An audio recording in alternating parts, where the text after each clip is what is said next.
Bueno, al tanque ya se le realizaron dos cargas y dos descargas casi completas, pasando productos de limpieza. Eh, Obviamente salió todo el verdín, toda la tierra. Eh, la arenilla era terrible.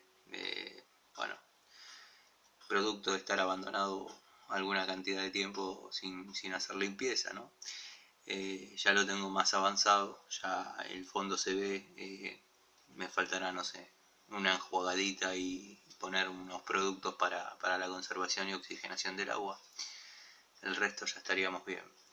Solo falta armar y salir de este pequeño lugar que es muy chiquitito. Y bueno, el trabajo se logró, no sé si lo pueden apreciar, lo voy a tratar de mostrar.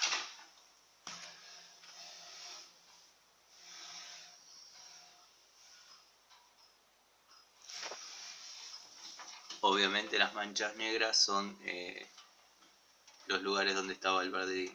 Estaba grave. Saludos.